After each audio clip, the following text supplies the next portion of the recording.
हम चलें, नीचे वाली साइड नहीं आ रही,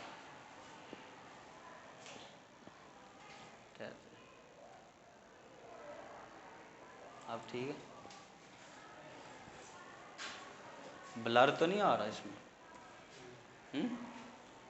चलें, तो बिस्मिल्लाहिर्रहमानिर्रहीम बेटा, आज हमारे पास है वेलोसिटी टाइम ग्राफ। तो वेलोसिटी टाइम ग्राफ में हम सबसे पहले तो देखते हैं कि वेलोसिटी टाइम ग्राफ है क्या हमारे पास।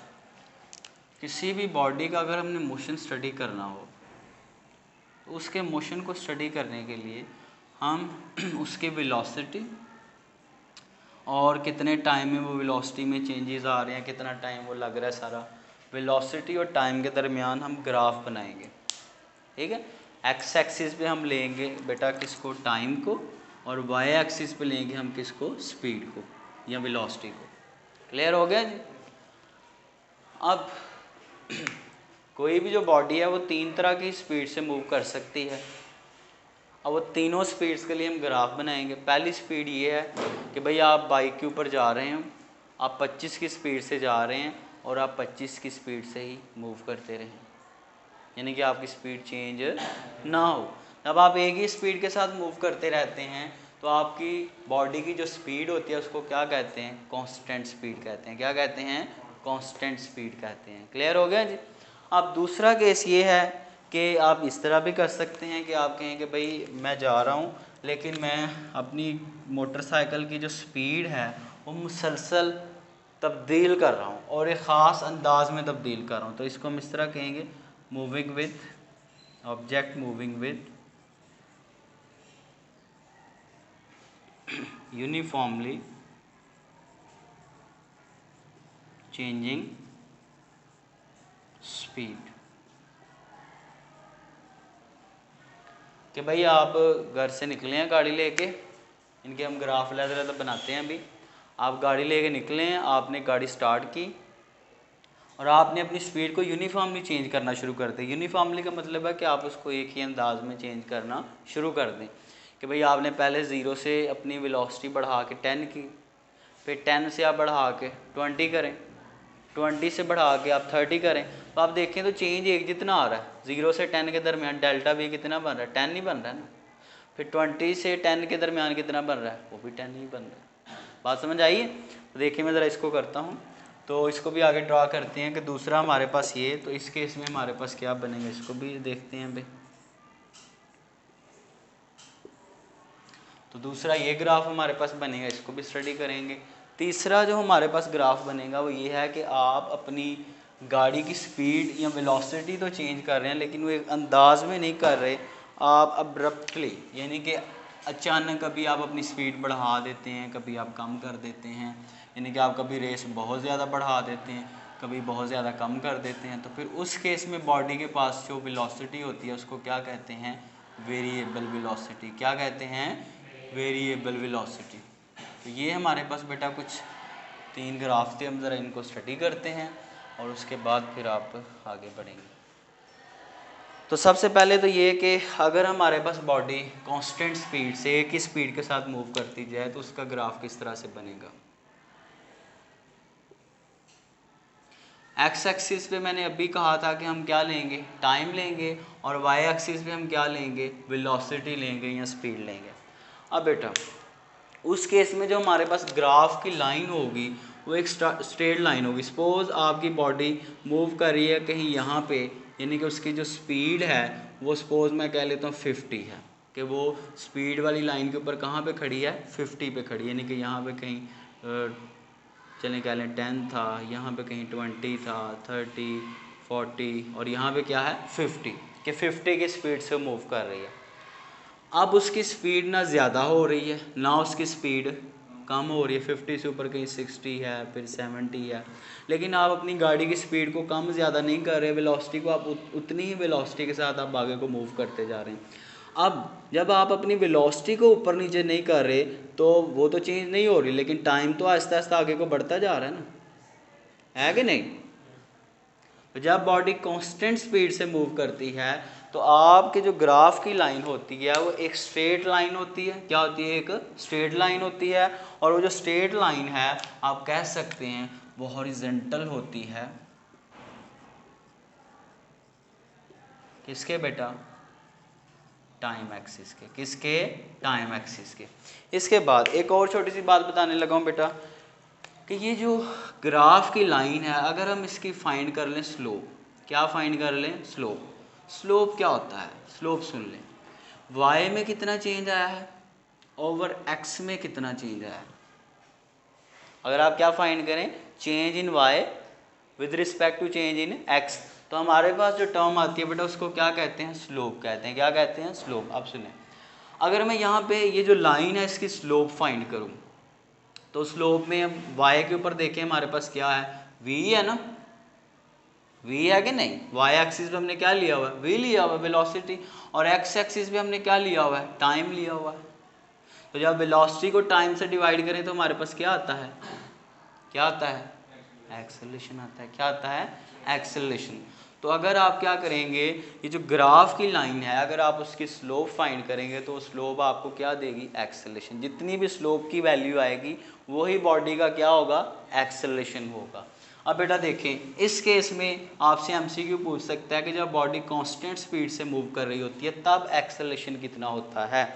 अब आप गौर से मुझे देख के बताएं ज़रा कि हमने कहा कि डेल्टा वाई में चेंज वी आई भी यही है और वी एफ भी, क्योंकि बॉडी की वेलोसिटी कम ज़्यादा जितना वी आई है वहीं पर ही है ना बॉडी, वेलोसिटी में चेंज नहीं है। आप इसको इनडायरेक्टली ये कह लें कि आपका डेल्टा वाई कितना है? वाई में कोई चेंज, ज़ीरो चेंज है। और एक्स में चलें चेंज, एक्स बढ़ता जा रहा है, आगे को बढ़ता जाए, हमें उससे क्या। जब किसी भी चीज़ को आप ज़ीरो से डिवाइड करें तो आंसर क्या आता है? ज़ीरो आता है। क्या आता है? ज़ीरो आता है। तो आप यहाँ से ये रिज़ल्ट याद रखेंगे कि जब बॉडी कांस्टेंट स्पीड से मूव करती है तो उसकी ग्राफ की लाइन एक स्ट्रेट लाइन बनती है जो कि टाइम एक्सिस के, टाइम वाली लाइन के क्या होती है? हॉरिजॉन्टल होती है। क्या होती है? हॉरिजॉन्टल होती है। और अगर हम वहाँ पे स्लोप फाइंड करें तो स्लोप हमारे पास कितनी आती है? ज़ीरो आती है। और वही आपके पास क्या होगा? एक्सेलरेशन होगा। क्या होगा बेटा? एक्सेलरेशन। याद रहेगी ये बात? ये दो तीन बातें बस आपने याद रखनी थी। अब इसके बाद आगे बढ़ते हैं कि आप घर से निकलें और आपने गाड़ी तो चलानी शुरू कर दी, लेकिन अब आप अपनी गाड़ी की जो स्पीड है आप वो बढ़ाना शुरू कर दिया। ऊपर वाले केस में ये था कि आप स्पीड या वेलोसिटी को बढ़ा ही नहीं रहे, आपने एक ही जगह पे अपनी वेलोसिटी को रोक के रखा हुआ है, 50 से ही आप चलते जा रहे हैं। अब अगर क्या हो, इधर आपने वी लिया हुआ है, इधर आपने टाइम लिया हुआ है, आप क्या करते हैं आप घर से निकलें, वो आपका है ओरिजिन। ओरिजिन के ऊपर आपको पता है एक्स भी ज़ीरो होता है और वाई भी, दोनों ज़ीरो होते हैं।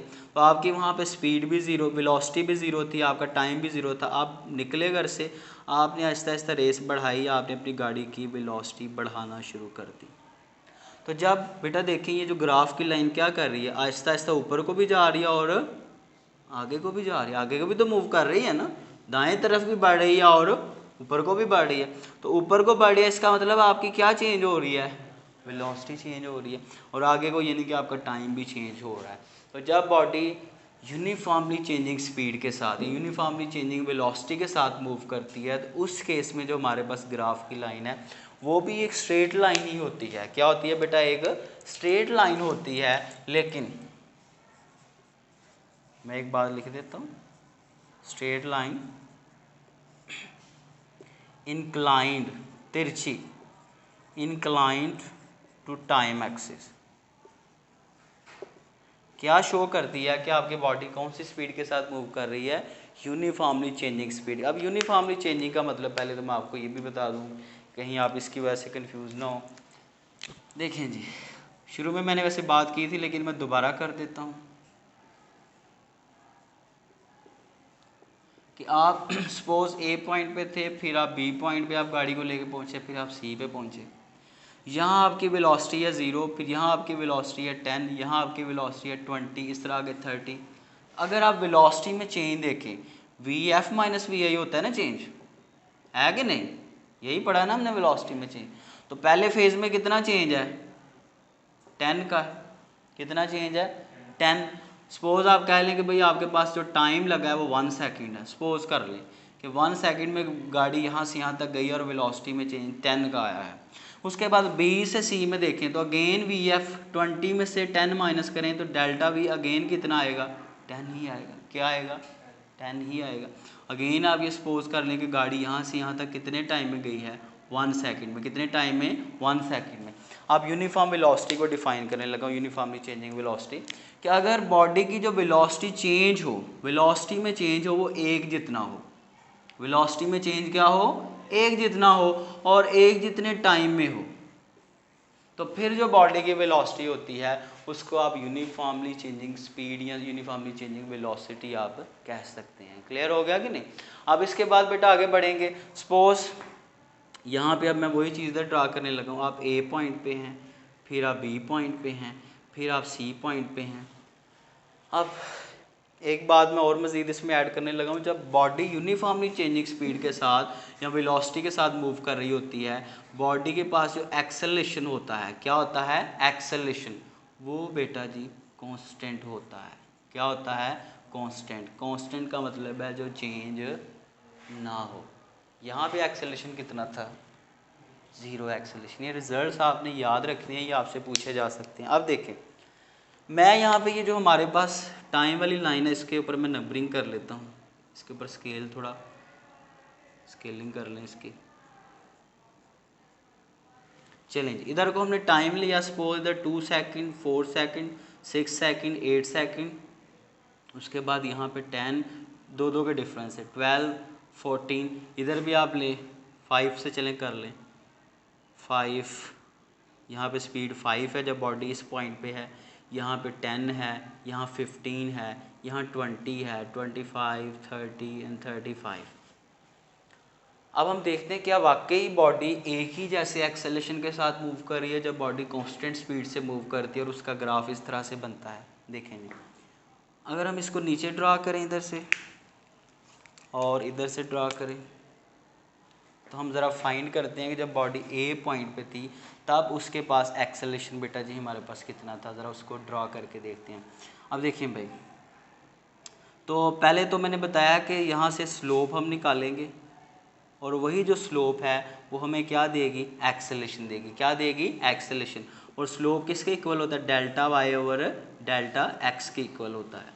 अब वाई के ऊपर चलें, हमने ये वेलोसिटी ली हुई है, तो वाई में देखें जब ए पॉइंट पे थे तो वाई में कितना चेंज आया, 5 से 0। तो बाद वाले में से पहले को माइनस करेंगे तो 5 में से 0 माइनस करेंगे तो क्या आएगा, 5 आएगा। कितना आएगा, 5। इस तरह एक्स में देखें, यहाँ से लेके यहाँ तक, तो 2 में से 0 माइनस करें तो टाइम में कितना चेंज आया, 2 का चेंज आया। कितना चेंज आया। तो जब आप इन दोनों को डिवाइड करेंगे तो क्या आएगा, ज़रा 2 पॉइंट समथिंग आएगा। इतना एक्सेलरेशन था बॉडी के पास, 2 पॉइंट आई थिंक 5 आएगा, 2.5 मीटर पर सेकंड स्क्वायर। जब बॉडी ए पॉइंट पे थी तब उसके पास एक्सेलरेशन कितना था, 2.5 था। कितना था हमारे पास बेटा जी, 2.5। इस तरह आप सपोज कर लें कि आप यहाँ पे हैं बाप। चले मैं ऐसा करता हूँ कि चलें यहीं पे ले लेते हैं, ये जो पॉइंट है इसको इधर मिला लें, इसको इधर मिला लें, इधर से सीधा नीचे मिला लेंगे और इधर से सीधा इधर को मिला लेंगे। ये जितना भी आएगा ये एक्स में चेंज होगा, और ये जितना भी आएगा ये किस में चेंज होगा, वाई में चेंज होगा। आप ज़रा इधर देखते हैं बेटा ज़रा करके, तो हमारे पास स्लोप क्या आती है। देखें भाई, इधर हमारे पास ये चेंज आया है वाई में, 15 माइनस 0 क्या आएगा, 15 आएगा। इस तरह यहाँ पे कितना है, 6 है, तो 6 करें ज़रा, क्या आंसर आ रहा है, 2.5। अब देखें, मैंने खुद से वैल्यूज़ लिखी थी, मुझे नहीं पता कि ग्राफ में इधर मैंने खुद से 5, 10, 15 अपनी मर्ज़ी से लिख लिया, इधर भी मैंने अपनी मर्ज़ी से लिख लिया। हमने देखा कि जब बॉडी ए पॉइंट पे थी तब भी उसके पास 2.5 मीटर पर सेकंड स्क्वायर एक्सेलरेशन था। जब बॉडी किसी बी पॉइंट पे तब भी उसके पास उतना ही एक्सेलरेशन आया है। तो बॉडी का एक्सेलरेशन चेंज, जब एक्सेलरेशन चेंज ना हो तो कौन सा एक्सेलरेशन होता है, कांस्टेंट। जो चीज़ चेंज ना हो उसको बेटा क्या कहते हैं, कांस्टेंट कहते हैं। क्या कहते हैं। तो यहाँ से आपने बात याद क्या रखनी है, दो बातें याद रखनी है कि जब बॉडी की स्पीड एक ही अंदाज में या वेलोसिटी एक ही अंदाज में चेंज हो रही हो, आप रेस को एक ही अंदाज में आप बढ़ाते जा रहे हैं, ये नहीं कि यकदम से ऐसे कर दें। समझ आ रही है? एक अंदाज में गाड़ी की वेलोसिटी आहिस्ता आहिस्ता इंक्रीज़ हो रही है, तो उस केस में बॉडी की वेलोसिटी को कहते हैं यूनिफॉर्मली चेंजिंग वेलोसिटी। और उस केस में बॉडी के पास जो एक्सेलेरेशन होता है वो कितना होता है? कांस्टेंट होता है एक्सेलेरेशन बॉडी का चेंज, क्योंकि एक्सेलेरेशन बेटा आता तब है जब वेलोसिटी चेंज डिफरेंट हो। अब यहाँ पे तो वेलोसिटी में चेंज ही एक जितना है कि नहीं? दूसरी बात आप यहाँ से याद रखेंगे, एमसीक्यू पूछ सकता है कि जब यूनिफॉर्मली चेंजिंग वेलोसिटी होती है या कांस्टेंट एक्सेलरेशन होती है, तो जो ग्राफ की लाइन होती है क्या वो टाइम एक्सिस के हॉरिजॉन्टल होती है या फिर इंक्लाइंड? इंक्लाइंड का मतलब ऐसे तिरछा। बेटा क्लियर हो गया कि नहीं? क्या होता है? तिरछा। तो आप बता देंगे कि इंक्लाइंड होती है। क्या होती है? इंक्लाइंड होती है। क्लियर हो गई बात? अब इसके बाद तीसरा आगे बढ़ते हैं ज़रा, वेरिएबल वेलोसिटी। वेरिएबल वेलोसिटी क्या? सबसे पहले तो वेरिएबल वेलोसिटी को डिफाइन कर दें। If a body covers unequal displacement, अगर कोई बॉडी एक जितना डिस्प्लेसमेंट कवर ना करे in equal intervals of time, वक़्त के एक जितने वक्फों में, देन द वेलोसिटी, तो बॉडी की जो वेलोसिटी है उसको क्या कहते हैं बेटा? Variable velocity. क्या कहते हैं? Variable velocity. वेरिएबल लफ्ज़ का मतलब क्या है? वेरिएबल का मतलब है ऐसी चीज़ जो चेंज हो। क्या हो? चेंज हो। देखें, सपोज आपके पास एक गाड़ी है, मोटरसाइकिल है, चलें आपके पास, आप क्या करते हैं? वैसे हम ग्राफ डिस्कस करें, ये भी साथ बता रहा हूँ ताकि आपको पता हो। आप ए से बी पे गए, फिर बी से आप सी पे गए, यहाँ से यहाँ तक आपने अपनी इस वेलोसिटी को 0 से लेके बढ़ा दिया 20 तक, फिर अगले फेज़ में आप 20 से बढ़ा के 70 पे ले जाते हैं, तो यहाँ वेलोसिटी का चेंज कितना आया है? देखें भाई 20 आया है, यहाँ कितना आया है? 50 आया है। तो वेलोसिटी में चेंज एक जैसा नहीं है, तो उस केस में जो बॉडी डिस्प्लेसमेंट कवर करेगी वो भी एक जितनी नहीं होगी। यहाँ बॉडी स्लो जाएगी क्योंकि उसकी वेलोसिटी में चेंज 20 है, तो हो सकता है वो इतना फासला तय करे। यहाँ चेंज बहुत ज़्यादा हो सकता है, यहाँ फासला बहुत ज़्यादा तय करे। तो यहाँ डिस्प्लेसमेंट और कवर हो रही है, यहाँ डिस्प्लेसमेंट अगर अनइक्वल डिस्प्लेसमेंट के एक जितनी डिस्प्लेसमेंट ना हो और टाइम में एक जितना लें, यहाँ पे टाइम सपोज हमने 2 सेकंड लिए, यहाँ पे भी 2 सेकंड लिए, क्योंकि यहाँ पे टाइम तो उतना ही, लेकिन क्योंकि बॉडी आहिस्ता चल रही थी इसलिए उसने डिस्प्लेसमेंट कम कवर किया। यहाँ तेज़ चल रही थी इसलिए टाइम उतना ही लगा है, लेकिन बॉडी ने डिस्प्लेसमेंट क्या कवर किया है? ज़्यादा तय किया। तो अब जो बॉडी की वेलोसिटी है वो कौन सी है? वेरिएबल, तब्दील होने वाली। क्लियर हो गया कि नहीं?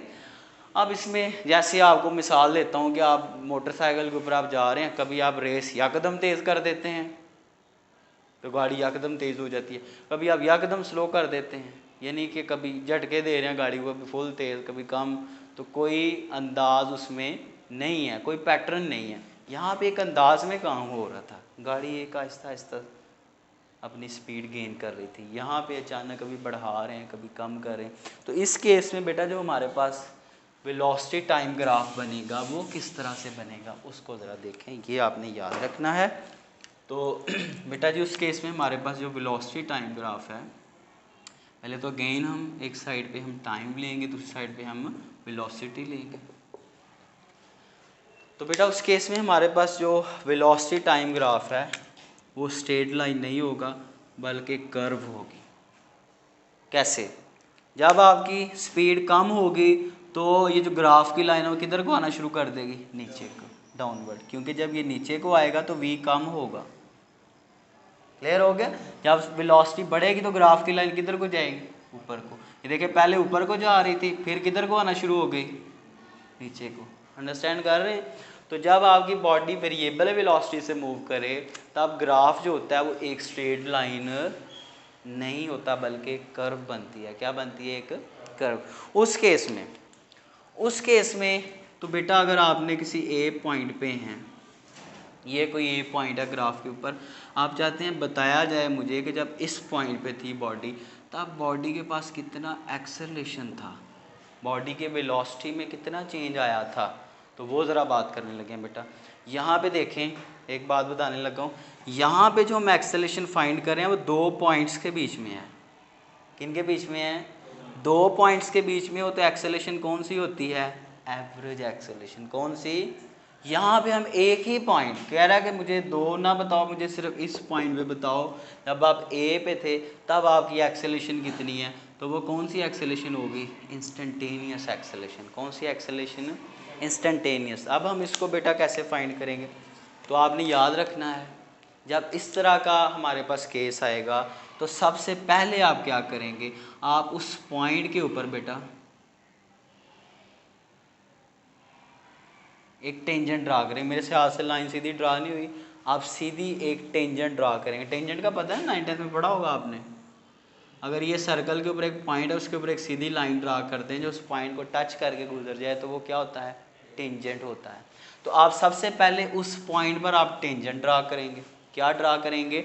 टेंजेंट। अब उसके बाद इधर से आप किसी एक पॉइंट पे ले लें, यहाँ से आप लाइन नीचे ड्रा कर लेंगे और यहाँ से आप इधर को देख लेंगे। अब ये जितना भी आपके पास चेंज है, ये है असल में ये जो लाइन की वैल्यू है, ये वाई की सिमत में नहीं आ रहा, तो ये डेल्टा वाई आपको देगा। और जहाँ पे ये टेंजेंट नीचे टच कर रहा है, ये आपको देगा बेटा डेल्टा एक्स। क्या देगा? Delta x. क्लियर हो गया कि नहीं? सपोज मैं यहाँ पे अपनी तरफ से वैल्यूज़ लिख लेता हूँ और हम देख लेते हैं कि वहाँ हमारी उस पॉइंट पे एक्सेलरेशन क्या है। यहाँ 5 था, चलें यहाँ 6 है, यहाँ 10 है, यहाँ 15 है, यहाँ 20 है, यहाँ 25 है। इस तरह इधर को चले जाएँ, 10, 20, 30, 40, 50। क्लियर हो गया? देखिए इधर आ रहा सामने। अब देखिए, अब अगर हमने ए पॉइंट पे कितना एक्सेलरेशन है वो फाइंड करना है, तो ये जो हमने टेंजेंट ड्रा किया है ना बेटा, क्या ड्रा किया है? टेंजेंट। इस टेंजेंट की हम क्या फाइंड कर लेंगे? स्लोप फाइंड कर लेंगे। क्या फाइंड कर लेंगे? स्लोप। तो जब हम वो स्लोप फाइंड करेंगे तो हमें वो स्लोप क्या देगी? बेटा याद रखें, जो टेंजेंट होता है, आपने पीछे वेक्टर वाले चैप्टर में पढ़ा है कि टेंजेंट यानी कि हमारे पास जो टैन थीटा है वो किसके इक्वल होता है? वाई ओवर एक्स के इक्वल ही नहीं पढ़ा था वहाँ पे भी आपने? टेंजेंट को, स्लोप को, रेट को, ये एक ही चीज़ होती है। बहरहाल देखें भाई, इसमें हमारे पास वाई में कितना चेंज आया है, ओवर एक्स में कितना चेंज है। अब वाई में देखें कितना चेंज है। वाई में ऊपर 50 और नीचे कितना था? 0 था। 50 में से 0 निकालें तो कितना बनेगा? 50 ही बनेगा। नीचे टाइम में देखें, आखिरी पॉइंट पे 25 है और जहाँ पे लाइन टच कर रही है वहाँ पे कितना है? 6 है। 25 में से 6 निकालें तो कितने बचते हैं बेटा? 19। बात समझ आई है? ठीक है। एक्स में हमने चेंज देख लिया कितना आया है, वाई में चेंज देख लिया हमने कितना आया है। अब इन दोनों को डिवाइड कर दें तो आप बताएं मुझे क्या आंसर आ रहा है?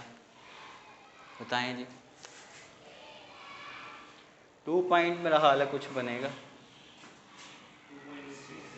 2.63 मीटर पर सेकंड स्क्वायर। इसका मतलब अभी मैंने बताया कि जो टेंजेंट थीटा होगा, टेंजेंट की जो स्लोप है वो आपको क्या देगा? यहाँ पे एक्सेलरेशन देगा। क्या देगा बेटा? एक्सेलरेशन। तो उस टेंजेंट वाली लाइन की अगर आप स्लोप फाइंड कर लें तो आपके पास कौन सी एक्सेलरेशन आ जाएगी? इंस्टेंटेनियस। के ए पॉइंट पे बॉडी के पास जो एक्सेलरेशन थी वो आपके पास आ गई है। ठीक है बेटा। अब इसके बाद आगे बढ़ेंगे तो नेक्स्ट हमारे पास ये 3 ग्राफ थे। इसके बाद एक छोटा सा है कि डिस्टेंस कवर्ड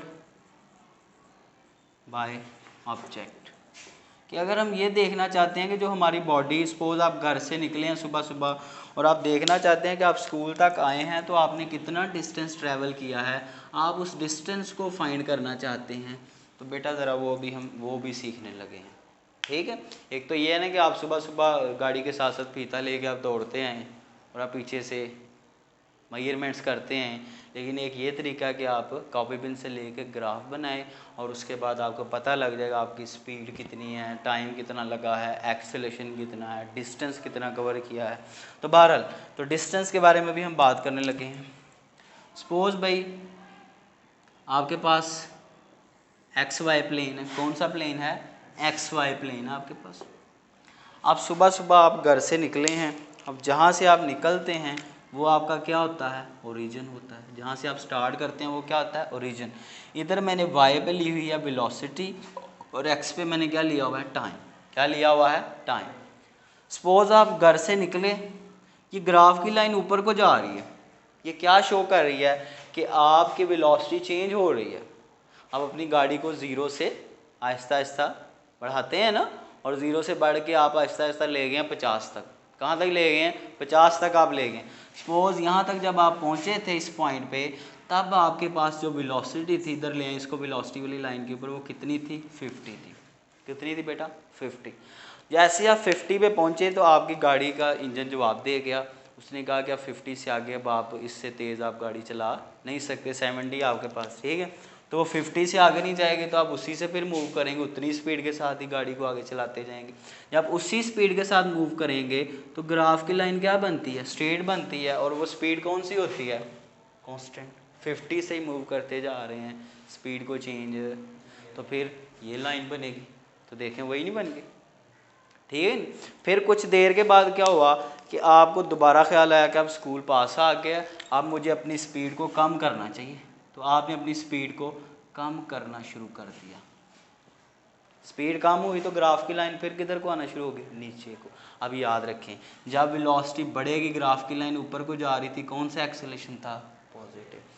यहाँ पे कोई एक्सेलेरेशन, लेकिन यहाँ पे जब वेलोसिटी कम होगी तो कौन सा एक्सेलेरेशन, नेगेटिव। अब बेटा देखें, अब इस केस में हम फाइंड करना चाह रहे हैं डिस्टेंस के। घर से निकले और ये यहाँ पे आपका कहीं स्कूल है, यहाँ तक आपने टोटल फासला कितना तय किया है। वो फासला बेटा हम ज़रा देखने लगे हैं किसके बराबर होगा। सबसे पहले आपने क्या करना है, इस पॉइंट के ऊपर जहाँ तक आपने स्पीड बढ़ाई थी वहाँ से आप डॉटेड लाइन नीचे गिरा लेंगे। ये बात समझ आई है।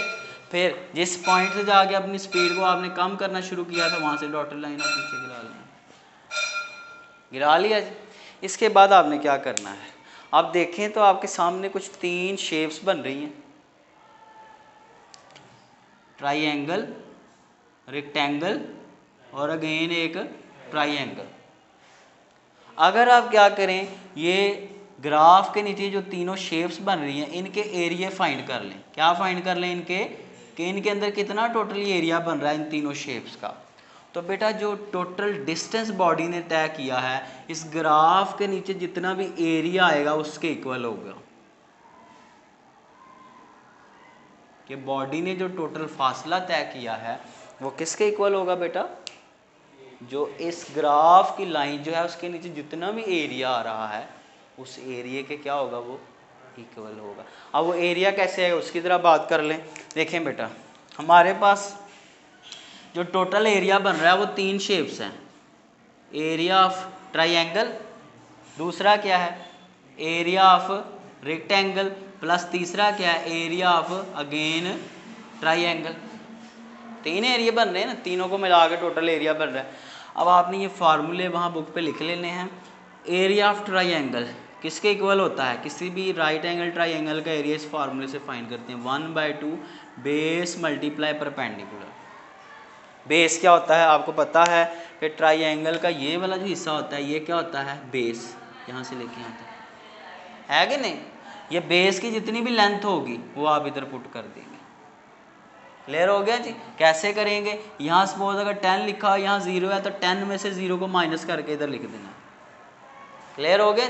इस तरह P है तो P ये देख लें, यहाँ से लेके यहाँ तक ये परपेंडिकुलर होता है ना, उसको y वाली लाइन के ऊपर लेंगे क्योंकि वो y की सिमत में है।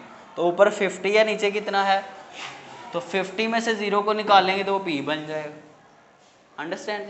अब आगे रेक्टेंगल आ रही है तो रेक्टेंगल का एरिया आपको पता है किसके इक्वल होता है, लेंथ मल्टीप्लाई विड्थ। ये वाली नीचे वाली यहाँ से लेके यहाँ तक ये क्या है, लेंथ है।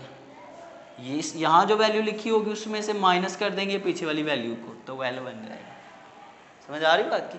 इस तरह विड्थ, ये चीज़ क्या होगी, विड्थ होगी। जो रेक्टेंगल का भी बन रहा है और ट्राइंगल का, विड्थ उतनी ही है जितनी ये है, उतनी ये है, उतनी ये है, तो वो आपने पहले निकाल लिया है। अब अगेन आगे फिर ट्राइंगल आ रहा है तो 1/2 बेस मल्टीप्लाई परपेंडिकुलर। क्लियर हो गया जी। इस तरह आप क्या करेंगे, यहाँ पे जो भी वैल्यूज़ लिखी होंगी उन वैल्यूज़ को इधर आप पुट करते जाएंगे, तो आपके पास एंड पे कोई आंसर आएगा। सपोज मेरे पास आंसर आया भाई 20, तो जो आंसर आया है वही बॉडी का टोटल क्या है, डिस्टेंस है जो उसने कवर किया है। समझ आ गई बेटा बात की। तो ये हमारे पास आज को 4 ग्राफ थे, आपने इनको अच्छे से करना है। इनमें से जो रिजल्ट्स हैं ये आपसे वो घुमा फिरा के आपसे MCQs में पूछ सकता है। क्लियर हो गया। वैसे मैंने देखा है कि आज तक इन टॉपिक्स में से कोई क्वेश्चन पेपर में नहीं आया, लेकिन फिर भी आपको करवा दिए गए ताकि इनका नॉलेज हो आपके पास। क्लियर हो गया जी। और कोई MCQ अगर आपसे पूछ ले तो आप उसको टैकल कर सकें। ठीक है, तो अपना ख्याल रखें बेटा, आज के लिए इतना ही काफ़ी है। चलें, अल्लाह हाफिज़।